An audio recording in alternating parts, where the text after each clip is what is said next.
성경은 우리에게 다른 두 세계, 다른 두 세상에 대해 말씀하고 있습니다. 우리 눈으로 보이는 세상도 있지만 보이지 않는 믿음의 세계에 대해서 말씀하고 있죠. 또한 피를 나는 같은 부모를 가진 가족에 대한 이야기도 하지만 하늘 아버지를 우리의 아버지로 섬기는 믿음의 형제 자매의 가족에 대해서도 말씀을 나누죠. 이 세상의 시민권을 얘기하지만 또한 장차올 나라의 시민권을 얘기를 합니다. 우리가 태어나고 우리가 속해 있는 이 나라에 대해서도 얘기하지만 더 중요한 하나님 나라에 대한 말씀을 주십니다. 이것이 예수님이 가르치신 말씀의 중심, 핵심 가르침이었습니다. 마가복음 말씀 우리가 연속으로 강해 설교하면서 오늘 10번째 말씀은 바로 이 하나님 나라에 대한 말씀이 되겠습니다. 본문은 마가복음 4장 21절부터 34절까지의 말씀입니다. 마가복음 4장 21절부터 34절까지 말씀, 신약성경 59면에 있는 말씀입니다. 제가 봉독하겠습니다. 또 그들에게 이르시되 사람이 등불을 가져오는 것은 말 아래나 평상 아래에 두려워함이냐 등경 위에 두려워함이 아니냐. 드러내려 하지 않고는 숨긴 것이 없고 나타내려 하지 않고는 감춘 것이 없느니라. 들을 귀 있는 자는 들으라. 또 이르시되 너희가 무엇을 듣는가 스스로 삼가라. 너희의 헤아리는 그 헤아림으로 너희가 헤아림을 받을 것이며 더 받으리니 있는 자는 받을 것이요 없는 자는 그 있는 것까지도 빼앗기리라. 또 이르시되 하나님의 나라는 사람이 씨를 땅에 뿌림과 같으니 그가 밤낮 자고 깨고 하는 중에 씨가 나서 자라되 어떻게 그리 되는지를 알지 못하느니라. 땅이 스스로 열매를 맺되 처음에는 싹이요 다음에는 이삭이요 그 다음에는 이삭의 충실한 곡식이라. 열매가 익으면 곧 낫을 대나니 이는 추수 때가 이르렀습니다. 또 이르시되 우리가 하나님의 나라를 어떻게 비교하며 또 무슨 비유로 나타낼까? 겨자씨 한 알과 같으니 땅에 섬길 때에는 땅 위의 모든 씨보다 작은 것이로되 섬긴 후에는 자라서 모든 풀보다 커지며 큰 가지를 내나니 공중의 새들이 그 그늘에 깃들일 만큼 되느니라. 예수께서 이러한 많은 비유로 그들이 알아들을 수 있는 대로 말씀을 가르치시되 비유가 아니면 말씀하지 아니하시고 다만 혼자 계실 때에 그 제자들에게 모든 것을 해석하시더라. 아멘. 뜨겁게 사랑하는 두 연인이 드디어 결혼을 했습니다. 결혼을 하고 신혼여행을 갔다가 정말 꿈과 같은 신혼여행을 마치고 집으로 돌아옵니다. 그리고 다음 날에는 일찍 일어나 직장을 가야 하는 그런 상황이었습니다. 아침이 되었는데 정말 깨기 싫었고 더더욱 깨었지만 일어나기가 싫었습니다. 서로 침대에 누워서 꿈을 꾸는 것처럼 상상하기 시작했습니다. 아내는 아버지가 자상한 가정 배경에 성장한 아내였습니다. 늘 아버지가 아침 일찍 일어나 아이들을 위해 아침을 준비하는 그런 가정이었습니다. 그러니 당연히 상상하겠죠. 조금 있으면 남편이 살짝 일어나 부엌에 가서 아침을 준비해서 커피와 오렌지 주스 쟁반에 담아가지고 침실에 와서 내 이마에 키스를 한 후에 허니 자기 아침 준비됐어 이렇게 하겠지. 근데 남자는 자라온 배경이 가부장적인 늘 희생적인 어머니의 사랑으로 자란 그런 가정이었습니다. 아침 일찍부터 밤늦게. 그러니 남편이 당연히 그렇게 상상을 하겠죠. 조금만 있으면 내 아내도 일어나서 부엌에 가서 아침을 준비해서 커피를 끓여서 또 쟁반에 트레이에 담아서 오겠지. 그리고 이마에 키스하고 여보 아침 준비되었어요. 근데 아무도 안 움직이는 거죠. 얼마나 이제 늦었으니까 아내가 남편한테 이렇게 얘기합니다. 여보, 아침 어때요? 남편이 아내에게 자기가 만들어. 아니, 자기가 만들어요. 남편이 그 말을 듣는 순간 열이 올라왔습니다. 내가? 그거 당신 만들어. 그건 여자가 해야 되는 일이야. 그 후로 매일 아침 누가 아침을 할 거냐 싸웠다는 이야기예요. 옛말에 동상이몽이란 말이 있죠. 같은 침대에 누워서 다른 꿈을 꾼다. 아마 이런 이야기를 두고 하는 것 같아요. 다른 꿈을 꾼다는 것은 다른 생각을 가지고 있다. 기대가 각각 다르다. 여러분, 생각과 기대가 다르면 어떻게 되는 겁니까? 오해가 쉽죠. 실망합니다. 부딪히고 다투게 되는 것이죠. 어떤 의미에서는 예수님과 제자들의 관계를 동상이몽이다라고 할 수 있어요. 왜냐하면 늘 함께 다녔지만 예수님과 제자들의 생각은 너무나 달랐습니다. 특히 예수님께서 가르침의 핵심 주제는 하나님의 나라에 대한 가르침이었습니다. 예수님께서 가르치시고 의도하신 하나님의 나라는 제자들이 생각하고 기대했던 하나님과 나라와는 너무나도 다른 것이었죠. 제자들이 원했던 나라는 로마를 물리치고 나라를 회복하고 예전 다윗의 영광의 시대로 돌아가는 것이었습니다. 그런데 예수님이 가르치신 하나님의 나라의 이야기는 하나님의 통치, 구원, 장차 이룰 하나님의 나라였습니다. 예수님이 가르친 나라는 보이지 않는 나라였고 제자들이 원하는 나라는 보이는 나라. 그래서 그 보이는 나라가 회복이 되면 오른편, 왼편 우리 출세길 터지겠다. 이것이 제자들의 기대였죠. 예수님은 보이지 않는 나라. 그래서 당신은 섬김을 받기 위해서 온 것이 아니라 섬기려 왔다. 예수님은 그래서 하나님의 나라에는 우리가 작은 자가 큰 자가 될 거다라고 얘기를 했는데 제자들은 서로 누가 크냐 늘 다투기만 했습니다. 하나님의 나라에 대한 잘못된 이해가 결국 군중들만이 아니라 제자들로 하여금 예수님을 떠나게 만들었고 어떤 사람들은 그 잘못된 이해로 말미암아 예수님을 십자가에 못 박아 죽게 했다는 것이죠. 저는 오늘 이러한 하나님의 나라에 대한 오해가 오늘도 여전히 우리 가운데 있다고 저는 생각을 합니다. 마치 잠시 있다가 떠나야 하는 이 세상인데 천년 만년 살 것 같은 이 세상이 전부인 것 같이 착각하는 오해. 우리 눈에 보이는 것들이 전부이고 최고인 것처럼 그것을 추구하며 살아가는 이 땅의 나라를 향한 그런 마음들, 무엇이 다를까 생각해 봅니다. 그러므로 육신에 속한 나라, 내가 세우는 나라, 내가 주인인 나라가 아니라 오늘 하나님이 말씀하시는 나라는 보이지 않는 더 중요한 믿음의 나라, 주님이 세우시는 나라, 주님이 주인이 되시는 나라가 된다는 것을 우리는 알아야 합니다.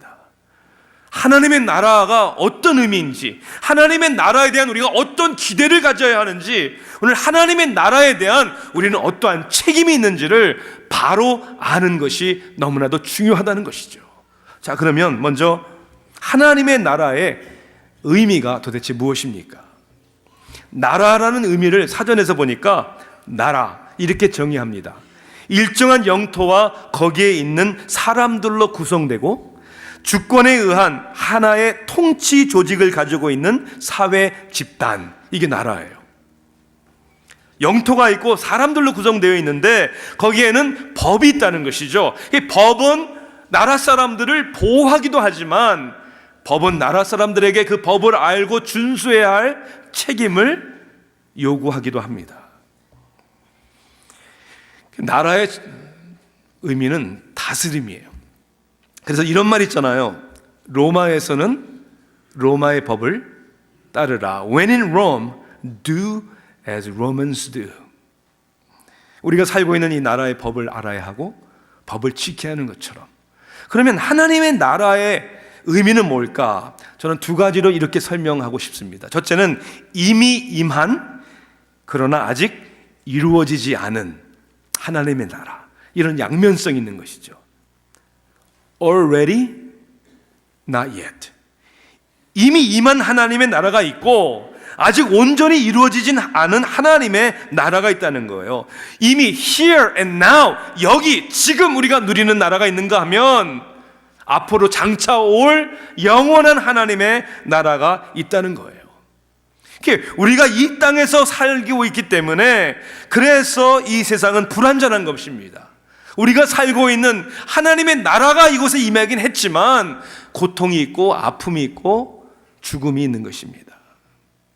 중요한 것은 하나님의 나라라는 것을 어떻게 의미할 것이냐. 하나님의 나라는 가는 곳이 아니라 임한 것이다 라고 우리는 깨달아야 하는 것이죠. 그런 의미로 볼 때 나의 안녕과 성공과 그런 문제 해결을 위해서 내가 하나님을 움직이고 내가 하나님을 다스리는 것이 아니라 하나님의 진리, 그분의 뜻, 그분의 진리가 오늘 나를 움직이고 나를 다스리는 것입니다. 이 땅에서도 그리고 영원한 하나님 나라에 가서도. 이 나라를 잘못 이해하면 그저 기복주의적인 신앙, 하나님 앞에 빌어서 좋은 것 축복받겠다, 이런 신앙이 될 수밖에 없는 것이죠. 또 하나는 감추어진 하나님의 나라 그리고 드러난 하나님의 나라의 이해가 중요합니다. 21절에 보니까 이런 말씀이 있죠. 등불을 말 아래나 평상 아래에 두려 함이냐 등경 위에 두려 함이 아니냐. 여기는 예수님의 말씀은 두 가지의 질문으로 이렇게 하는 거죠. 말 아래나 평상 아래에 두려 함이냐 등경 위에 두려 함이 아니냐. 이 두 가지의 질문을 통해서 분명히 기대하시는 답이 있다는 것이죠. 그 답이 뭡니까? 말이나 평상 아래는 두는 것이 아니다. 그리고 등경의 높은 곳에 두는 것이다. 이런 의미죠. 그런데 말 아래에 등불을 둔다는 게 도대체 무슨 뜻인가? 말 아래. 우리가 하는 말 아래입니까? 그건 아니겠죠. 우리가 타고 다닐 수 있는 말 아래? 그것도 아니겠죠. 그럼 왜 말 아래라고 번역을 했을까? 영어 성경에 보니까 NIV는 bowl, 그릇이라고 얘기했고요.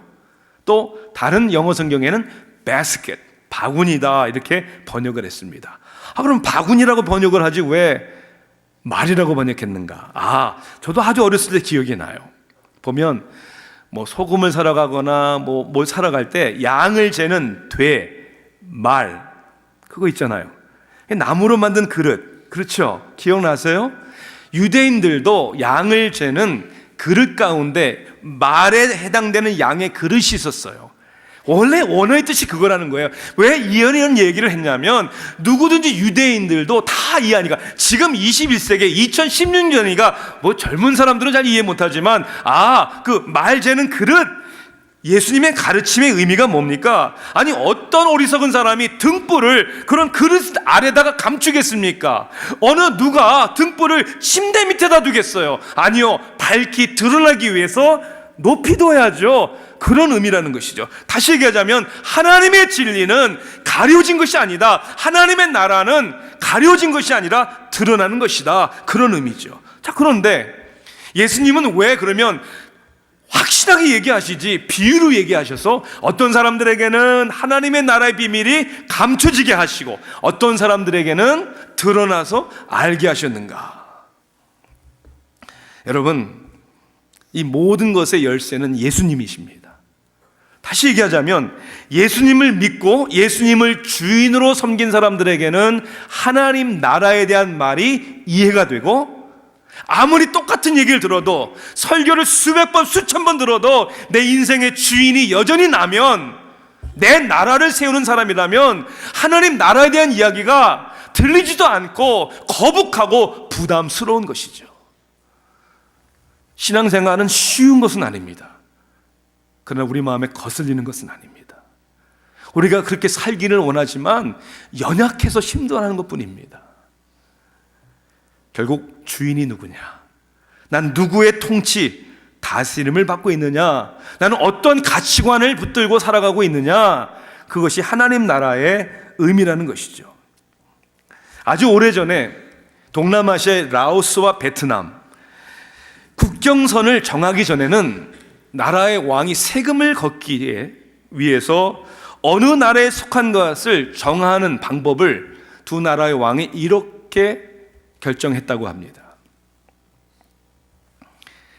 쌀 중에 아주 작은 짧은 알갱이 쌀을 먹는 사람들, 그리고 집을 지을 때는 기둥 위에, 여러분 보셨죠? 기둥 위에다가 집을 짓고 또 집에 장식을 할 때 인도 스타일의 뱀으로 장식을 한 사람들은 라오스 사람들이고, 쌀이 긴 알맹이 쌀을 먹고 땅 위에다가 집을 짓고 집 장식을 중국 스타일의 용의 그림으로 장식한 집은 베트남 사람이다.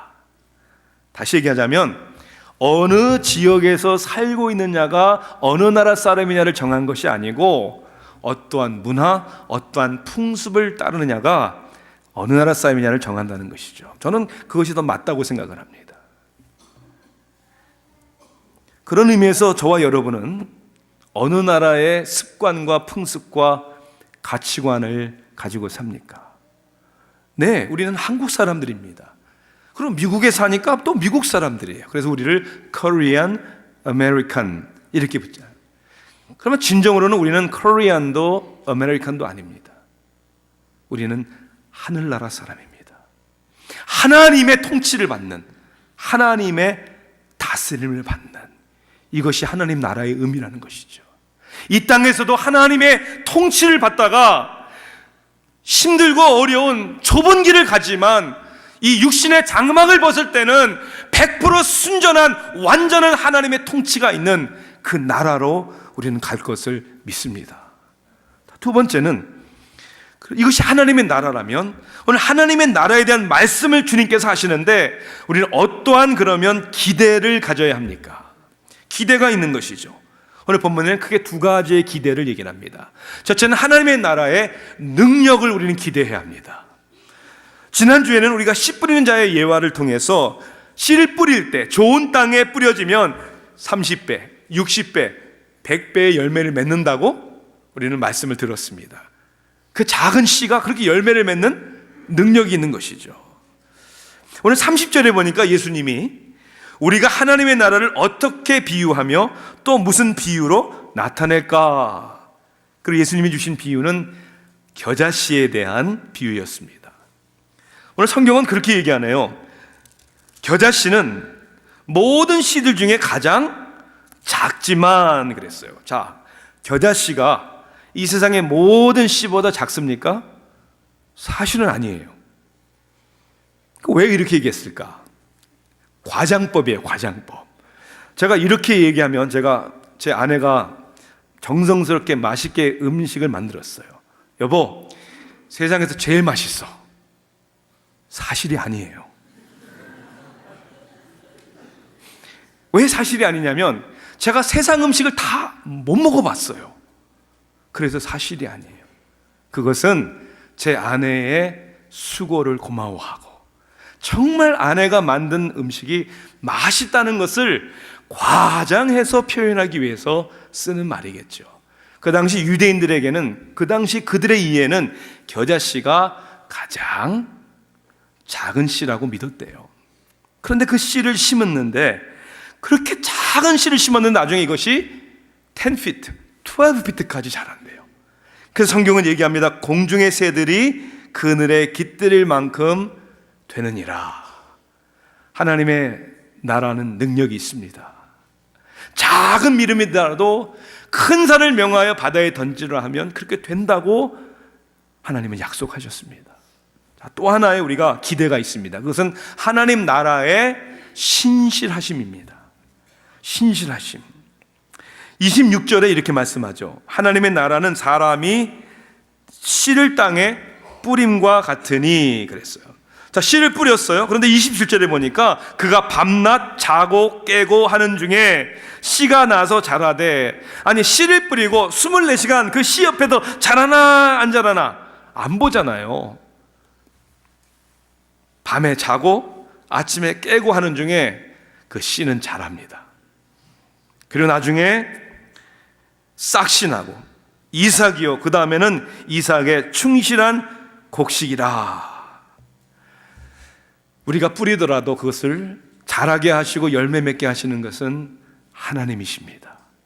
그 하나님의 약속, 그리고 하나님의 능력, 그리고 하나님이 여전히 일하시기에 우리는 그 하나님의 신실하심 가운데 우리는 확신을 가져야 하는 것이죠. 때로는 힘들 때가 있잖아요. 때로는 아무것도 변하지 않는 것 같고, 때로는 소망이 없는 것 같은데, 그래도 그 가운데 보이지 않는 하나님의 나라의 세계를 알기 때문에 우리는 능력의 하나님을 믿고 하나님의 신실하심을 믿고 담대해야 될 줄로 믿습니다. 여러분, 그런 믿음을, 그런 삶을 살고 계십니까? 아주 옛날에 시골에 복음을 전하는 전도사가 있었어요. 동네 사람들을 모으고 전도를 하는데 사람들이 안 모이는 거예요. 근데 그 동네에 마침 약장수가 왔는데, 그거 다 가짜 약인 줄 아는데 그렇게 약장수가 뭐 소리를 동네 사람들이 다 모이는 거예요. 약을 또 사는 거예요. 이 전도사가 열을 받았어요. 나중에 다 사람들 간후에 따지고 물어보는 거, 아니 당신 가짜 파는 거 내가 아는데 도대체 왜 나한테는 안 모이고 당신한테 사람들이 다 모이는 거야? 약장수가 이렇게 얘기를 했다고 그래요. 전도사님, 아니 나는 가짜를 파는데도 진짜인 것처럼 얘기하는데 전도사님은 진짜를 말하면서 왜 가짜처럼 얘기를 합니까? 왜 이렇게 자신이 없습니까? 이게 오늘 많은 신앙인들의 모습이에요. 말로는 전능하신 하나님, 근데 삶에는 너무 연약함 가운데 지쳐 있는 거예요. 나와 함께 하시는 하나님, 그런데 혼자 있는 것처럼 왜 외로워하고 힘들어 하십니까? 하나님이 나의 삶을 예배해 주셨다라고 여호와 이레 하나님을 믿는다고 하면서 왜 알지 못하는 내일에 대하여 두려워하고 주저앉느냐 말입니다. 하나님의 나라를 우리가 믿는다면 하나님의 능력도, 하나님의 신실하심도 우리가 믿는 저와 여러분이 되어야 될 줄로 믿습니다. 마귀가 제일 사용하는 도구가, 무기가 낙심이래요. 오늘도 그 신실하신 하나님 앞에 낙심하지 않냐고 오늘도 믿음의 경주를 다하는 저 여러분 되기를 주님의 이름으로 축원합니다. 이 하나님의 나라에 대한 근데 우리의 책임이 또한 있어요. 우리가 기대도 해야 되지만, 그것을 깨달아야 되지만, 23절에 보니까 들을 귀 있는 자는 들으라 그랬잖아요. 들을 귀 있는 자는 들으라는 말이, 듣는다는 얘기가 내용을 알아들어라 라는 말도 있지만 그 내용을 understand, 이해해라, 깨달아라는 말도 있겠고, 깨닫는 것에 멈추면 안 되겠죠. 그 깨달은 바, 이해하는 바를 내 삶 속에 실천해야 됩니다. 순종해야 합니다. 하나님의 나라에 대한 예수님의 가르침은 그저 우리에게 지식적인 정보로만 남아있으면 안 된다는 것이죠. 우리에게 반응을, 우리에게 책임을 요구하십니다. 어떤 책임입니까? 첫째는 하나님의 나라의 경고에 대한 책임입니다. 주님의 오늘 말씀은 경고입니다. 워닝입니다. 있는 자는 받을 것이요 없는 자는 그 있는 것까지도 빼앗기리라. 씨를 심으면 추수할 때가 오는 것이고, 임무를 맡으면 나중에 주인에게 계산해야 될 때가 오는 것처럼 사람이 한 번 죽는 것은 정한 것이요, 그 다음에는 하나님의 심판이 있다. 하나님의 경고입니다. 세상의 법을 어기면 세상의 법에 반드시 응징을, 대가를 치러야 하는데 하나님의 법을 어긴 사람들은 어떻게 되겠습니까? 멸망입니다. 죄의 삭은 사망이라고 그랬습니다. 이 경고의 말씀에 우리는 책임을 져야 합니다. 또 하나는 하나님의 나라의 약속에 대한 책임입니다. 이 하나님의 나라의 말씀에는 우리에게 주시는 약속이 있어요. 24절을 보세요. 너희의 그 헤아리는 그 헤아림으로 너희가 헤아림을 받을 것이며 더 받으리라 그랬어요. 참 그런 것 같습니다. 이 은혜를 사모하고 은혜를 받는 사람들은요, 계속 은혜를 받아요. 관심이 없고 은혜가 안 되는 사람들은요, 모든 게 다 시험거리입니다. 받는 자는 더 받고 있는 자들을 빼앗길 것이다 라고 말씀하셨습니다. 그렇기 때문에 오늘 저와 여러분의 삶, 하나님의 나라를 위해 사는 삶은 외로운 길일 수 있어요. 힘든 길일 수 있어요. 좁은 길이라고 그랬잖아요. 주님이 가신 그 길은 누구든지 나를 따라오려거든 날마다 자기를 부인하고 자기의 십자가를 지고 따라와야 할 것이다 라고 말씀하셨습니다. 힘들지만 좁은 길이지만 거기에는 하나님의 약속이 있습니다. 아주 오래전 어느 나라에 상인들, 여행객들이 다니는 길 가운데 큰 바위가 있었다고 합니다. 길 중앙에 바위가 있으니까 불편하잖아요. 근데 불편하니까 사람들이 다 그 바위를 피해 갑니다. 이렇게 피해서 이렇게 돌아가요. 근데 아무도 그 바위를 칠 생각을 안 합니다. 힘들고 부담되니까. 그러던 어느 날 그곳을 지나가던 한 여행객이 그 바위를 보더니 그냥 지나가기보다는 그 바위를 옮기고자 마음의 결단을 했다고 그래요. 사람을 사고 밧줄을 사서 그 바위를 굴립니다. 그래서 중앙에 있던 바위를 길가로 옮깁니다. 자기만이 아니라 오고 가는 사람들을 편하게 해줘야 되겠다. 바위를 옮겼는데 그 바위 밑에 뭐가 있는 거예요. 이게 뭐지? 보니까 자루와 그 안에 편지가 있었습니다. 자루 안에는 상금으로 금이 있었습니다. 편지는 다름 아닌 그 나라의 왕이 써놓은 글이었습니다. 그대는 모든 사람들이 편하게 하기 위하여 솔선수범하여 이 힘들고 땀 흘리는 일을 했기에 이 나라는 당신과 같은 백성이 더 필요합니다. 상금을 주었다는 얘기예요. 참 인생을 쉽게 살려고 하는 사람들이 있어요. 편하게 살려고, 고생은 아예 안 하려고 하는. 여러분, 이 세상에 쉬운 일이 어디 있어요? 다 중요하고 귀한 일은 다 힘든 일이에요. 힘든 일인데 왜 합니까? 해야 하기 때문에 하는 거예요. 우리 주님을 따라가는 길은 쉬운 길이 아니에요. 그런데 가야 하는 길입니다. 좁은 길입니다. 섬김의 길입니다. 희생의 길입니다. 이제 이번 주간이 고난 주간이에요. 특히 이번 한 주간 여러분, 우리 주님의 당하신 고난을 생각해 보십시다. 그리고 고난에 한번 동참해 보십시다. 고난 주간에 자기의 삶을 돌아보는 시간을 갖는 것이 얼마나 중요한지 몰라요. 그래서 어떤 사람들은 고난 주간에 금식을 하기도 합니다. 일주일 내내 금식하기가 힘들면 3일이라도 아니 하루라도 금식하면서 우리를 위하여 40일을 밤낮으로 금식하신 주님을 한번 생각해 보기를 원합니다. 평소에 못했더라도 이번 한 주간 한번 새벽 제단을 쌓아 보십시오. 내가 잠에서 주님 나를 깨워주세요. 이 자리에 나올 수 없거든 영상으로도 함께 기도의 시간을 가져보세요. 어떤 사람들은 고난 주간에 삶에 즐기고 자기를 유익하게 한 것들을 포기하는 사람들도 있습니다. 오락을 포기하거나, 어떤 사람들은 젊은이들이 그러더라고요. 일주일 동안 소다를 안 마시겠다.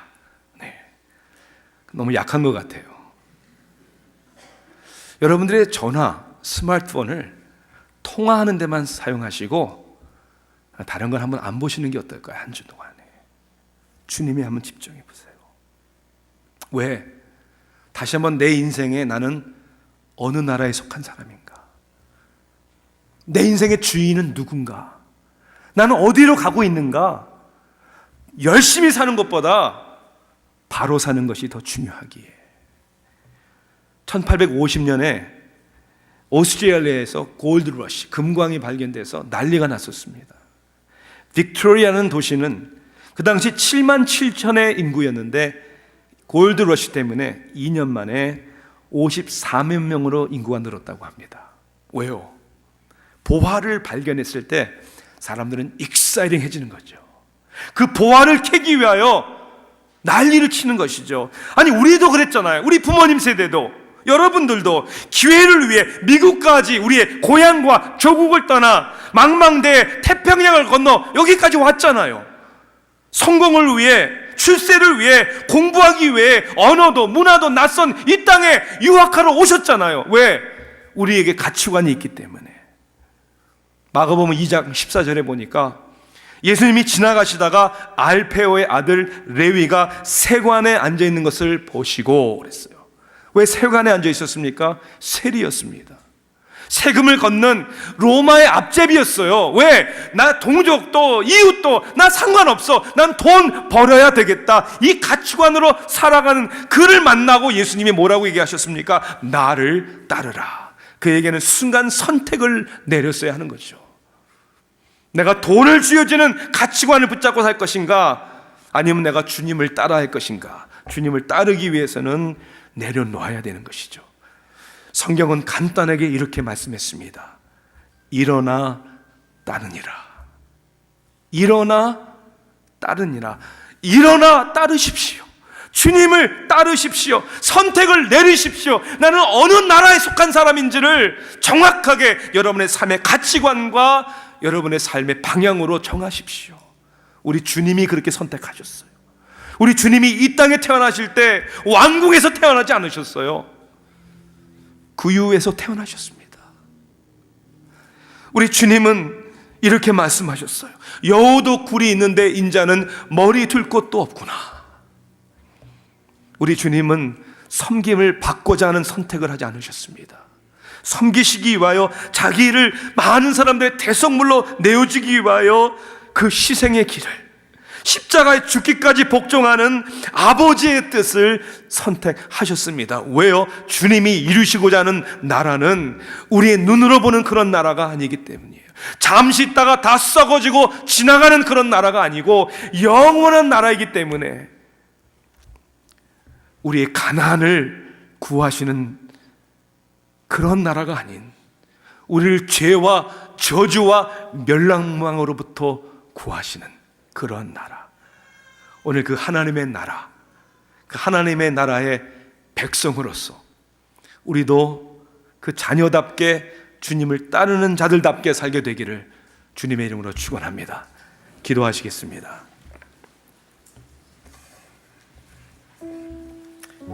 하나님이 이 한 고난 주간, 그리고 우리는 받들어 2000년 전에 그 길을 가신 주님을 생각해 봅니다.